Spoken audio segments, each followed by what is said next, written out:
Hey guys, welcome back to Bearded Lumber. Matthew and I appreciate you tuning in. Sorry for the distraction Vader was running through. They've been fighting all morning. Today's video, we're going to focus on one of the last safety things that we need to fix. For whatever reason, whoever owned this machine before had done some things that we're going to correct. So hang on through the intro and we'll be right back.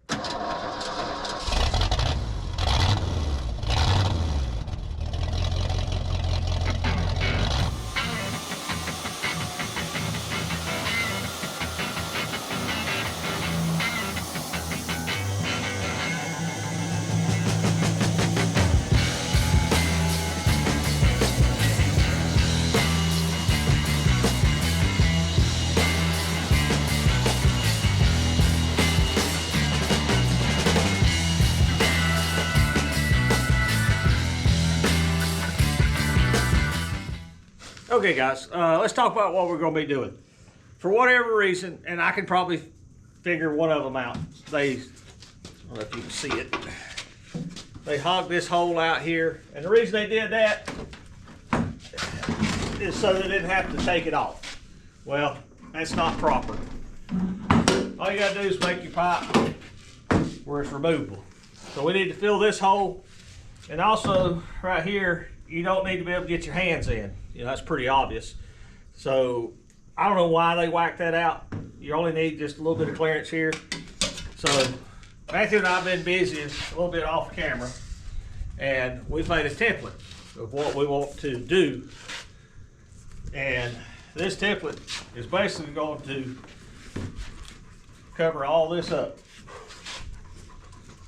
This I can't get my hand in here because that safety cover's there. I can't get my hand in here.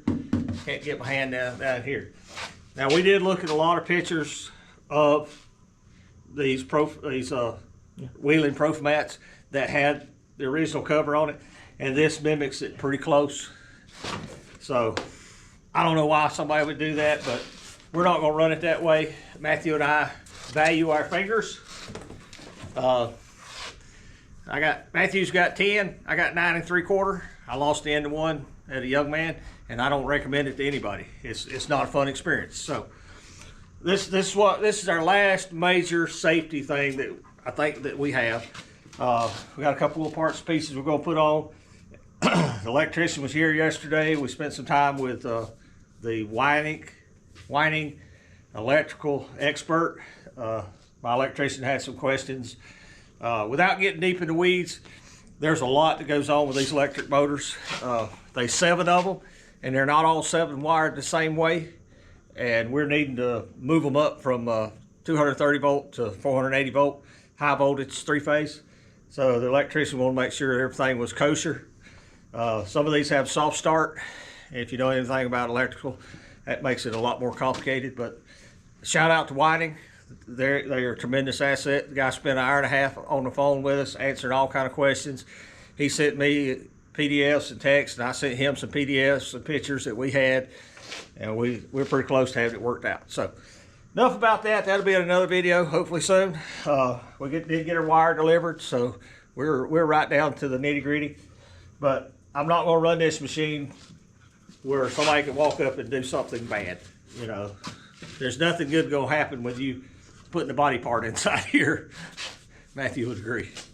So I don't know how much we'll show you on this, but we got our template, and we're going to basically have to double it. What we put on the outside, we're going to put on the inside to give the door some strength. You can see it's lost some of its rigidity.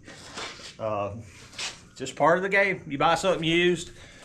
I could have paid, 10 times what I paid for this and bought one hopefully ready to go, but it may have been in no better shape. So thanks for watching, and we'll go over to the other shop, find us a piece of metal, and start making it happen. Okay guys, we pulled a fashion one on you. We went over to the other building, didn't find what we was looking for, and we was sitting there trying to think about where we needed some thin sheet metal, but what we was looking at was way too thin and had a brain spasm. And remember that we had a sheet and a half of 16 gauge left over from when we built our kiln doors, If you hadn't watched that video, go back in our playlist. There's a whole build series on our kiln. But plans had kind of changed, and we ended up with a little leftover metal. We never throw metal away. But it wasn't over here. It was actually in the back of the kiln building in a good out-of-the-way spot. So you kind of forget about it. So had a little brain spasm. Remembered we had it, so we went over and got it. And it's easier to work over here because we got sawhorses and everything we need. This is our template. We got it laid out here. We actually need two of these. The one on the inside, it'll look just like it, but it'll be a couple inches shorter and it won't have this flap on it.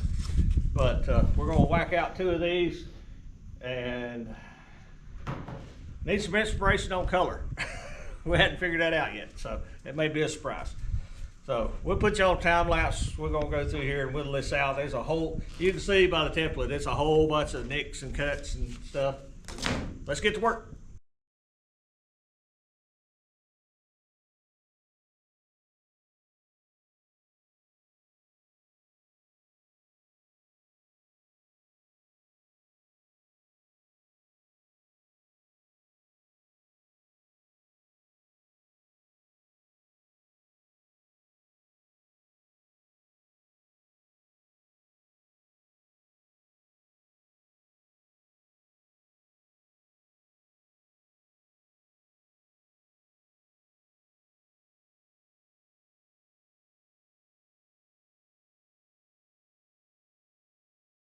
Okay guys, that was a quick time lapse. We got both pieces cut out. I got the outer one here. Matthew was working on the inner one. You can see they're, you know, exactly alike except for this one has a longer flange. That was the easy part. Now we got to go through and grind it smooth, take all the sharp edges off, and go back and test fit it. So just nothing to it but just work, guys. Got to have some basic tools, a little bit of, you know, want to get out there and do it. I could take this to the fab shop and pay a fortune to have them do it, but it's better if Matthew and I do it. So let's get back to work.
Okay folks, we got it fitted and now we're going to do some final fitments to make it where we're happy with it. So I had to go get a Sharpie.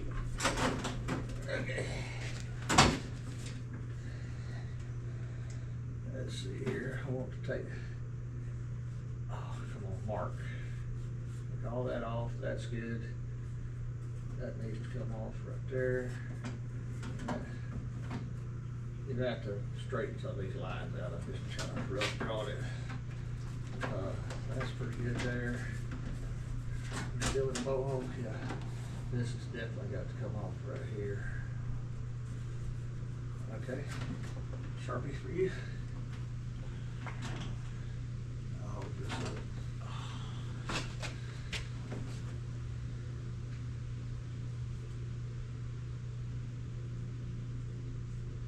I'm happy with the outer piece, but the inner piece needs a little. Well, I think the inner piece is going to be a little funky. We'll straighten it out. That should be all we need. We'll take both pieces and go ahead and drill these holes here.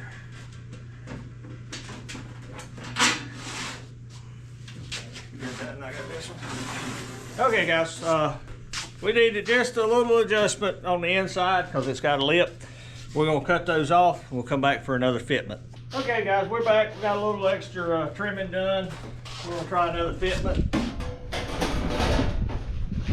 Like normal, this stuff, you gotta try to sneak up on it. Don't get it all at once. It's easier to take it off than it is to try to put it back. Oh yeah. It looks much better. Yeah. Yeah, we'll figure this gap and make us some spacers. Yeah, we can probably come in right here and do another one. Let's just ease down this thing. Hitting on something. Hitting on the safety cover. It's right up against it, don't it? Yep. That's what I'm hitting on, so we're gonna have to move that hole Down. down or over. About over here. Got that far over the move. Look at that, see if I can see what it's hitting on here. No, it's below it, Matthew. You're not hitting on it. I can't put it in then. Because it ain't lined up straight. But you're an inch below it. They were The lined back up. plate needs to come down just a hair. There you go. Yeah, we were lined up straight when it was coming down. Well, that's good there. We're an inch below that safety cover. Just watch it when it comes down, make sure it doesn't hit it. Yeah, perfect. You think we designed it that way. Every now and then you get lucky. So let me get you over here a little closer, see what we got. Got it fitted here. It covers what we wanted here. This bolt will come back into the handle. This one we'll put a nut on the nut washer on the back side. Now this, as you can see, is standing vertical. So we gotta get it over there and roll it over, as well as this lip here, roll it over. And we'll be getting there. So give us a few minutes to work some of this out, guys, and we'll come back and show you what we got. Okay, we went, got this piece bent, did a little fine tuning on it. It can do a little more. When we go to pop rivet, we'll tap it down tighter. Went ahead and put this bolt in, this bolt in, just to hold it. I may remove the vacuum line here.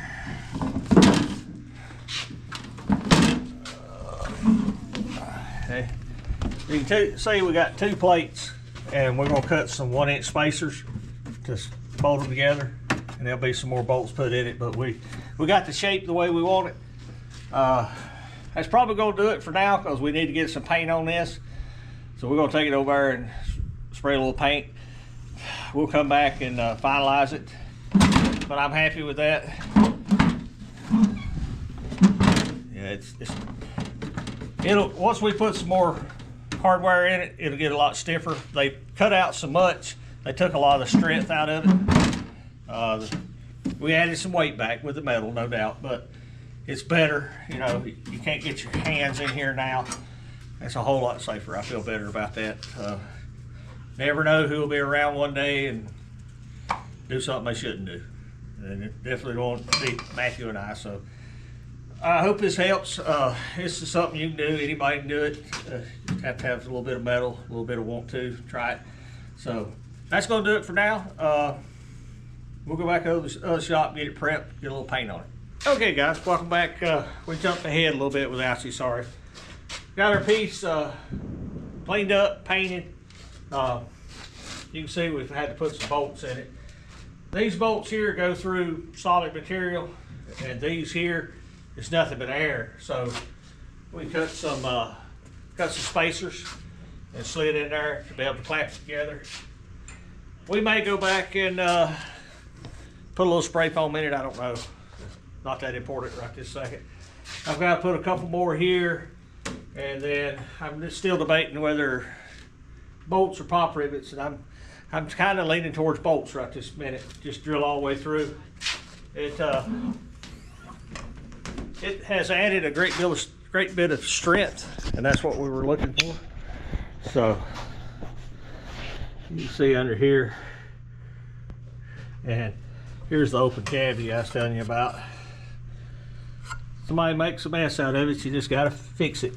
And here's where we need to reattach. I may just, it's still good foam here. I may drill through and put 4 bolts in it and be happy with it. No, it don't look as good as it did when it was new. I know that, but will it do what it's supposed to? Well, yeah.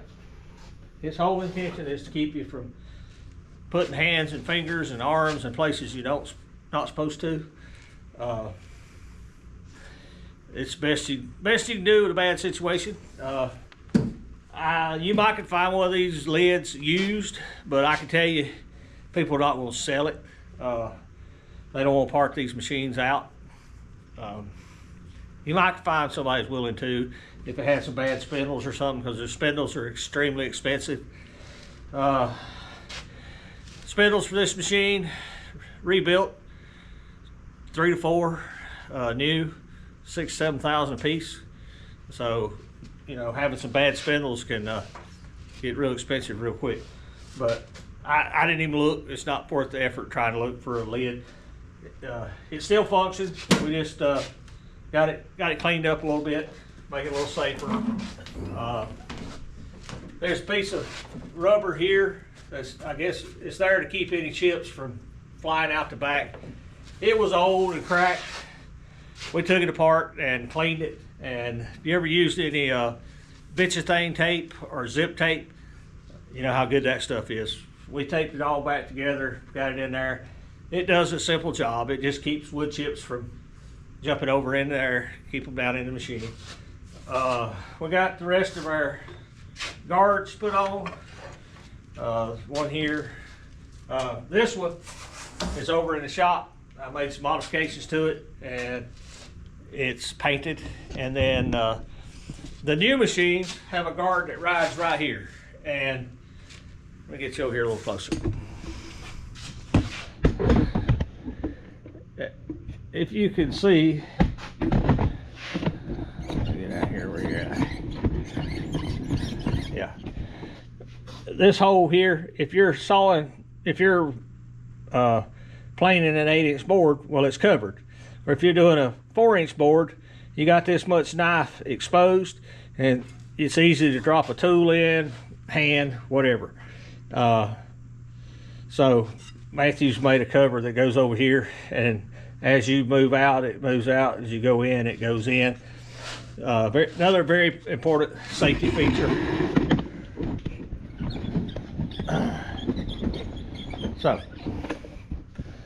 I think we're close, guys. I mean, this is the last couple little projects Matthew and I had on the list. If you watched the previous video, or maybe one before that, we put in our airline system. I got some ends ordered. I run out of the female ends, so I ordered a bunch of them.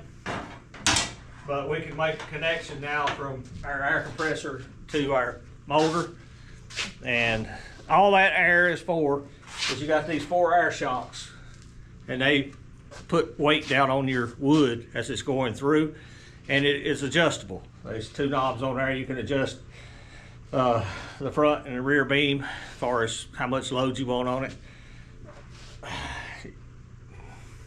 It's a learning thing.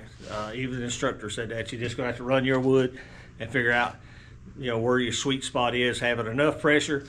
Because the pressure down, you got to realize this cutter head is going counterclockwise. It's cutting that way, and you're shoving wood across the top of it.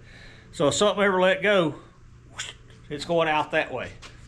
And what keeps that from happening is these pressure rollers. Now your first 4 are steel. They'll actually bite into the wood with enough pressure.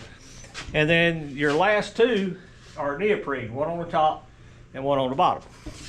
And that's there strictly to keep from, you know, marring the wood finish as it exits the machine. So that pressure is very important down on the wood, because last thing you want to do is you got a spindle spinning at 6,000 RPM and you stick a piece of wood in there and it sends it back at you. So That's another thing on these machines. You never feed them from the end. You feed them from here. You never stand out here and feed that machine. Kind of like a table saw. You ever use a table saw? You know, if you ever pinch the blade, that piece of wood's coming back to find you. And that table saw ain't running near what this is running with near the horsepower. So, just things you ought to know. I think that's gonna about do it. I got a little piddling here to do to finish up. Next video on this is hopefully will be the electrician out here. We pretty well got it figured out on how to rewire all the motors properly. I actually got a print. That's why I tell you, if you're ever interested in one of these, Whining Corporation is an excellent group of people to deal with. Their electrical engineer sent me a print today. He drew it out himself and sent it to me. I'm gonna give it to the electrician. I understand a good deal of it, but not enough. You know, sometimes the smartest thing you can do is understand you don't know enough, and you hire somebody or deal with somebody that knows enough. And that's why we got Wayne out here helping. He's done this his whole life. He's getting ready to retire, but he's a electrical engineer, maintenance manager for a big woodworking company, and that's what he deals with every day is industrial stuff. Good customer of mine, and when I told him about the project, he jumped on board, more than willing to help out, and I'm thoroughly grateful. So, okay, yeah, I believe we're going to end it there, guys. It's getting kind of long in the tooth. You can see we got our thing finished up. I'm just going to put a few more bolts in it. It give it a lot more strength. I can raise it up down now without it feeling like it's going to break itself. As always, we appreciate you watching, guys. Can't tell you how much we appreciate all you people watching Matthew and I every day. We've been doing YouTube less than a year and a half, 14 months, something like that. Yeah, and a number of people that tune in every day and ask me questions from all across the country, all around the world. I consider it a blessing, and I truly thank you. I do my best to answer them. I can't write paragraphs, you know, but I do my best to answer them and best I can, you know. I don't know everything. Shoot, sometimes your best question is to ask Google, you know. But I do my best. Thanks for watching, guys. I can't tell you how much I appreciate Solomon and Matthew doing all the videos. They won't let me do them. It takes a great load off to where I can focus on my business as well as my YouTube, and I don't have to go sit down and spend hours and hours being slow at editing. These two guys, they're good at it. They can knock it out in a hurry. So appreciate you watching, guys. Thanks for all you do. Thanks for all the questions, all the comments. Tell your friends about Bearded Lumber. Tell them to come join the party. One day we're going to try to do a live stream where we can answer some questions in real time. And that's going to do it. We'll see you back at the mill. Thank you for watching. Here's a video selection and a playlist suggestion. Click here to subscribe for more great content. We'll see you at the mill.